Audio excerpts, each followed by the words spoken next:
Ceci est un livre audio autogénéré par Google. Le billet de $1. Le son strident et rauque des sirènes du transatlantique recouvrait les bruits familiers du port. Les odeurs de marée, de poissons après la criée, d'épices mais aussi de vapeur d'huile et d'essence étaient caractéristiques. En ce printemps 1920, Martha venait d'arriver au Havre. Elle respira à plein poumon l'air du large. Elle était prête à embarquer, à tout recommencer. Elle avait tout juste 23 ans. Elle était veuve déjà depuis 2 ans. Elle avait déposé ses 2 enfants, Albertine 6 ans et son frère Igor, son cadet d'1 an, chez sa sœur Antoinette qui avait 2 garçons un peu plus jeunes. Antoinette avait épousé un officier de marine. Depuis, elle vivait au Havre comme une femme de marin, c'est-à-dire toujours dans l'attente d'un retour. Maintenant, elle attendrait aussi le retour de cette sœur qui avait toujours été la plus entreprenante, la plus téméraire, la plus frondeuse aussi. Antoinette n'était pas mécontente de voir s'éloigner son aînée qu'elle admirait, mais dont elle n'avait de toute façon jamais été proche. La jalousie sourde qu'elle lui vouait depuis l'enfance s'était transformée en haine farouche qu'elle avait habilement dissimulée sous les habits de la compassion depuis le veuvage de son aîné. Il faut dire, comme le montraient bien les photos de l'époque, que le sourire charmeur, le front volontaire et l'éclat du teint de Martha dégageaient une lumière qui repoussait dans l'ombre le visage effacé de sa cadette. Ce dernier semblait déjà marqué par une sorte de pessimisme austère, un soupçon de bigoterie et les plis d'amertume hérités de leur mère. C'était sur l'insistance d'Albert, son mari, l'oncle comme disait sa nièce Albertine avec dévotion, elle qui avait si peu connu son père,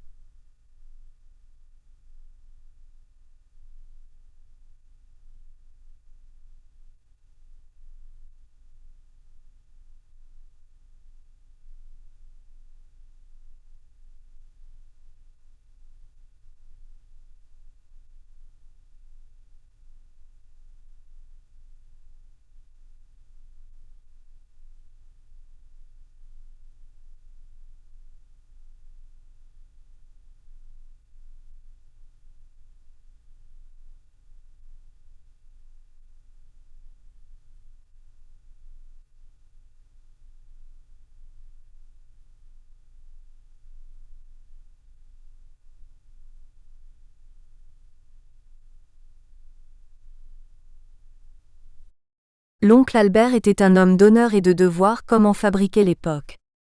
Il avait sans aucun doute éprouvé un penchant pour sa jolie belle-sœur. Elle venait juste de se marier, lorsqu'il avait été présenté à Antoinette. Il gardait pour Martha un tendre sentiment qu'il avait su transfigurer en affection fraternelle. C'est ce que disait la version officielle, telle que l'avait entendue Lucia et qui lui semblait crédible. C'était donc grâce à Albert et à ses relations dans la marine marchande que Martha en ce printemps 1920 se retrouvait au Havre. Son regard, traversant l'animation du port, se tournait vers ce nouvel horizon. Il se fixait vers cet avenir ailleurs qui promettait d'être moins terne et moins sinistre que le passé proche encore lourd des douleurs de la guerre et des misères familiales. Elle débordait de cette émotion contenue qui précède l'inconnu des grandes aventures. Tout son corps traduisait la tension de l'attente. Martha venait d'être engagée sur le Lafayette comme infirmière et interprète. Elle aurait aussi l'occasion de connaître le Lorraine et le Savoie. Elle décrira tous ces paquebots comme de véritables palais sur l'eau. Elle s'imprégnait de cette nouvelle, tentait de la digérer mais par-dessus tout la savourait. La Compagnie Générale Transatlantique recherchait pour ce poste un agent de sexe masculin. Aucun personnel en contact avec les passagers n'était âgé de moins de 25 ans. Que s'était-il passé? Elle n'en revenait pas encore. Par la suite, elle racontera que, munie de la recommandation d'Albert, elle avait triché sur son âge, se vieillissant de 2 ans, ce qui était probablement exact, elle n'avait alors que 23 ans. Elle dira aussi que sur le formulaire à remplir, elle avait modifié son état civil en transformant son prénom qui était devenu Martin. On peut davantage douter de cet argument qui fait cependant partie de la légende. Il montre bien sa soif d'aventure, son appétit à découvrir d'autres horizons, et sans doute aussi son désir de fuir un quotidien particulièrement pesant. Ce qui paraît assez vraisemblable, pense Lucia, c'est que la recommandation de son beau-frère, commandant dans la marine marchande, ainsi que son statut de veuve de guerre, ont pesé lourd dans la balance. Sa détermination a sans doute fait le reste. Il semble aussi que ses compétences, qu'elle avait su faire valoir, correspondaient parfaitement au poste proposé et pour lequel il n'y avait pas foule de candidats. Ce poste demandait en effet 2 aptitudes que peu de personnes à l'époque étaient susceptibles de conjuguer. Son expérience d'infirmière ? Elle l'avait faite au front, dans les hôpitaux militaires, sur le tas des horreurs de la Grande Guerre où elle avait perdu son mari dans les tranchées en 18. Le sang, les plaies ouvertes, les gueules cassées, les amputations, les gémissements et les râles des blessés ne l'effrayaient plus. Elle ne risquait pas de s'évanouir au moindre malaise des passagers. Elle en savait assez pour donner des soins de première urgence et seconder le médecin de bord. Interprète ? Elle répondit aux questions en anglais. Elle avait fréquenté dès l'enfance le haras proche de la maison de ses parents à Bordeaux. Les lads anglais étaient devenus ses amis, et c'est en soignant les chevaux avec eux qu'elle avait appris les rudiments de cette langue. Puis ses nombreux séjours à Biarritz, chez une cousine de sa mère qui tenait un hôtel où la clientèle était en majorité anglo-saxonne, lui avaient permis de se perfectionner. Si bien qu'en ce jour de printemps 1920, elle pouvait donner le sentiment à ses interlocuteurs de parler couramment. Son aisance apparente, sa fluidité verbale masquaient assez bien ses insuffisances grammaticales.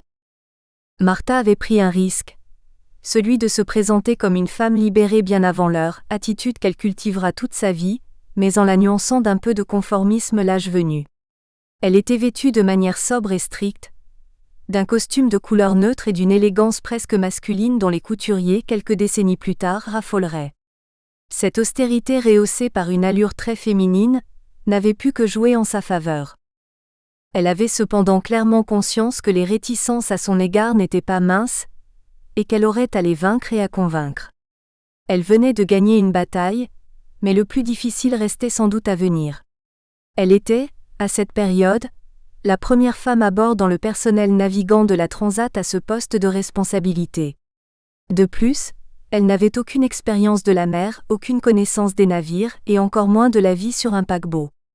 Les arguments ne manquaient certes pas pour lui donner une fin de non-recevoir, et la renvoyer à ce qu'il restait de son foyer. Cela avait été sa grande crainte. Comment Martha releva le défi garde une part de mystère. Lucia se plaît à imaginer que sa grand-mère avait trop rêvé d'une autre vie, qu'elle détestait ce rôle étriqué de veuve éplorée dans lequel on essayait de l'enfermer et ne pouvait manquer aucune occasion d'y échapper. Le on faisait surtout référence à Justine, la mère de Martha, dont par ailleurs cette dernière ne se plaindra jamais.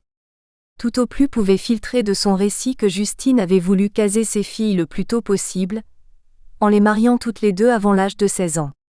Il semblerait que Justine aurait été elle-même peu choyée dans son enfance, et élevée par une mère plus soucieuse de son passé que du présent de son entourage et de l'avenir de ses enfants.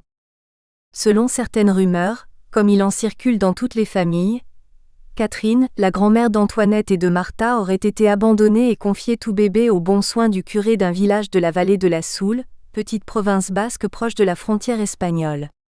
Cette blessure, juste évoquée entre 2 phrases, la légende ajoutant même que le bébé était enveloppé d'un linge portant les armoiries d'une grande famille espagnole, n'avait jamais cicatrisé. Elle était passée en silence à la génération suivante. On aurait dit que Justine la ruminait encore. C'est sans doute ainsi qu'elle avait transmis à sa fille aînée cette idée forte d'un déclassement. Sentiment qui persistera tout au long de l'existence de Martha et qui se traduira paradoxalement par une attitude qui faisait dire aux personnes qui la rencontraient pour la première fois « Quelle classe cette femme !» Justine, dans la narration de Martha, apparaissait comme une femme imposante à la beauté sévère, au comportement froid et rigide. Elle montrait rarement ses sentiments, et portait sur elle toute la contradiction du monde. Sa fille délaissée et épouse malheureuse, elle ne parviendrait jamais à s'engager dans son rôle de mère mais en revendiquerait cependant toutes les marques et prérogatives auprès de sa progéniture. Reconnaissance, obéissance pour ne pas dire soumission, affection, soutien et fidélité totale. En ces premiers jours d'avril 1920, comme les autres membres de l'équipage, Martha devait se présenter à bord quelques jours avant le départ. L'immense paquebot, pourtant encore vide de passagers, bruissait déjà d'une atmosphère de ruche. Les chauffeurs et soutiers étaient à l'ouvrage. L'embarquement du matériel et de tous les chargements nécessaires à la vie à bord avait commencé. Cela allait des caisses de vin, d'eau et de champagne jusqu'aux flacons de parfum et autres objets de toilette ou de divertissement comme les vélocipèdes, sans oublier les landaux. Quant aux victuailles, elles seraient chargées en dernier et comprendraient de quoi nourrir une ville pendant 8 à 10 jours. Martha avait gravi d'un pas allègre la passerelle, bien décidée à laisser à terre ses déceptions et ses regrets. Seuls les remords et le chagrin d'abandonner ses enfants aux bons soins de sa sœur venaient assombrir la joie de ce départ. Aussi avait-elle pris soin, pendant ces quelques jours de prise de contact et d'acclimatation, d'amener les enfants visiter la ville flottante. Ils avaient découvert avec elle l'immensité du paquebot, le luxe des espaces réservés aux passagers de première classe et la magnificence des installations.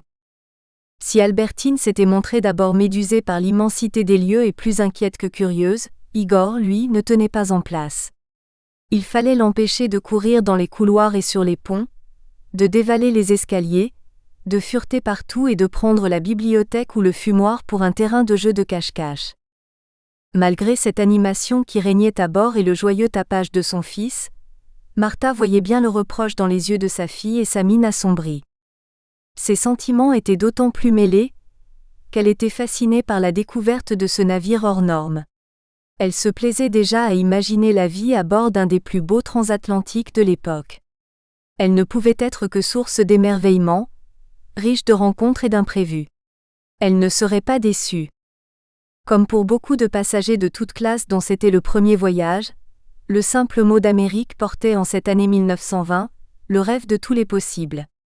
Mais ce rêve comporterait pour elle de sévères zones d'ombre. Elle le savait déjà et l'acceptait comme le prix à payer de l'aventure dont il était porteur. C'est enfin le grand jour. Martha arpente son nouvel univers.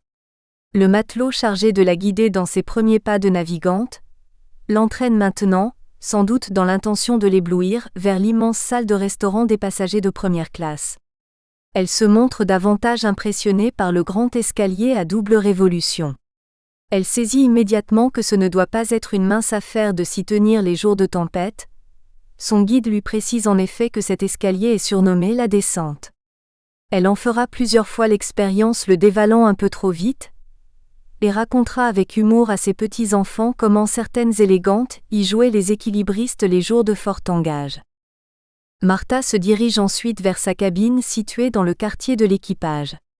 Elle est plus grande qu'elle ne l'avait pensé, et surtout elle ne la partagera jamais avec personne.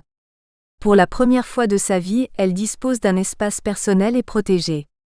Même lors des escales à New York, cette cabine restera son port d'attache et elle viendra y dormir chaque soir.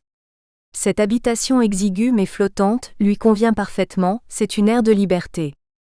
Elle dépose son bagage et installe immédiatement le portrait de ses 2 enfants sur la tablette près de sa couchette. L'endroit devient tout de suite plus familier. Elle est prête à affronter toutes les tempêtes, et il y en aura. Il lui faudra aussi découvrir les violences et autres brutalités de l'Atlantique Nord en hiver. Elle apprendra à mesurer le creux des vagues à l'inclinaison du portrait sur la tablette, et cherchera dans le regard des enfants de la photo un peu de réconfort et le courage de se relever et de repartir aider les plus malades. Pour arriver jusque-là, Martha a dû surmonter bien des obstacles. À commencer par les remontrances aussi grinçantes que blessantes de sa mère et les jérémiades de sa sœur. « Ma pauvre fille, tu es encore plus insensée que je ne l'imaginais. Te voilà prête à embarquer sur ce paquebot où tu seras surtout entourée d'hommes. Sais-tu qu'on te surnomme déjà la veuve joyeuse? Aurais-tu oublié que tu as 2 jeunes enfants à charge? Ils ont déjà perdu leur père. Est-ce vraiment le moment pour leur mère de partir pour l'Amérique? Te rends-tu compte de ce que les gens vont penser? Que vais-je leur répondre? Que ma fille est devenue folle? Lui avait asséné Justine. Que seul le qu'en dira-t-on préoccupait vraiment. Antoinette, quant à elle, s'était contentée avec une douceur consternée et un zeste de fiel, de souligner les risques de l'aventure. Le naufrage du Titanic était encore bien présent dans les mémoires, sans compter la Provence, torpillée en 1916, tout en l'assurant de son dévouement provisoire auprès des enfants. Après tout, c'était son mari Albert qui avait soutenu et encouragé ce projet. Elle ne pouvait pas le désapprouver ouvertement, sans compter qu'elle préférait voir cette sœur un peu trop jolie partir le plus loin possible. Martha s'était contentée de répondre sobrement qu'elle n'avait pas d'autre choix. Elle avait déjà dû vendre les plus beaux meubles que lui avait laissés son mari. Elle devait absolument trouver un travail pour justement nourrir ses chers enfants. Mais en disant qu'elle n'avait pas le choix, c'était surtout une façon de signifier qu'elle n'avait reçu aucune aide de la part de cette mère si indignée et de cette sœur si inquiète. Pourtant, ni l'une ni l'autre, sans être riche, n'était dans le besoin. Par cette déclaration, elle souhaitait avant tout montrer qu'elle se refusait à quémander quoi que ce soit, à leur donner le plaisir de la voir les implorer. Elle voulait gagner son indépendance, et était prête à en payer le prix. Le sous-entendu était que décidément, seuls les hommes dans cette famille étaient capables de la comprendre, de lui manifester un peu de tendresse et de sollicitude. En effet, en plus de la recommandation de son beau-frère, elle avait eu comme toujours mais en aparté, le soutien affectueux de son père qui évaluait bien la situation et comprenait son besoin de fuir cette ambiance aussi confinée que déprimante. Depuis longtemps il avait bien su, lui le poète et fin lettré, se réfugier dans les livres quand il ne s'échappait pas dans le lit des servantes. Il se gardait bien toutefois d'affronter l'ire de son épouse, ou de la désavouer ouvertement. L'équilibre précaire du couple reposait à cette époque, sur un certain nombre d'arrangements, de conventions et un consensus implicite où les deux filles tenaient une place et un rôle bien définis. Antoinette se retrouvait toujours du côté de sa mère, avec cependant un profil bas, tandis que Martha déclenchait les orages, plus ou moins encouragée par son père, en tout cas avec son assentiment. Elle servait simultanément de paratonnerre, en détournant sur elle la colère qu'éprouvait sa mère contre son mari volage. Mais ce que Justine ne supportait pas chez Martha, ce n'était pas seulement la connivence, à peine déguisée que celle-ci entretenait avec son père, ni le fait qu'elle ait hérité de celui-ci une intelligence fine et vive et un charme ravageur dont elle-même avait été la victime consentante. Elle avait d'abord été très éprise de ce mari qui avait trouvé le moyen de la tromper juste après la naissance de son aîné, ce qu'elle ne lui pardonnerait jamais. Non, le plus intolérable, c'était le reflet en miroir que lui renvoyait Martha. Elle tenait d'elle le même caractère dominateur qui pouvait aller jusqu'à blesser ses proches, se montrer injuste, voire méchante. Elle manifestait la même obstination qui lui interdisait de changer d'avis, même lorsque celui-ci se révélait erroné. Comme elle, Martha ne voulait pas plier et si durant son enfance, elle avait souvent été obligée de se soumettre, aujourd'hui avec ce départ pour l'Amérique, elle lui faisait un joli pied de nez. Toutes les deux le savaient bien. La réponse de Martha, « Je n'avais pas d'autre choix », consistait en fait à affirmer son choix. Elle abattait cette carte avec une joie non dissimulée. C'était une passe de plus dans ce jeu de barbichette ou plutôt dans ce duel d'amour et de haine, qui opposait la mère et la fille. Justine aurait sa revanche, mais toutes deux l'ignoraient encore. Martha a tout juste 23 ans. Appuyée au bastingage, elle regarde le quai s'éloigner. Le blanc des mouchoirs agités par les enfants s'est fondu dans le tableau pointilliste formé par la foule.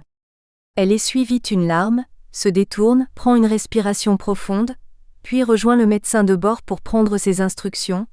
À eux deux, ils devront veiller sur la santé et le bien-être de plus d'1 millier de personnes. Elle n'aura guère le temps de s'apitoyer sur elle-même, ni de s'appesantir sur ses soucis et chagrins.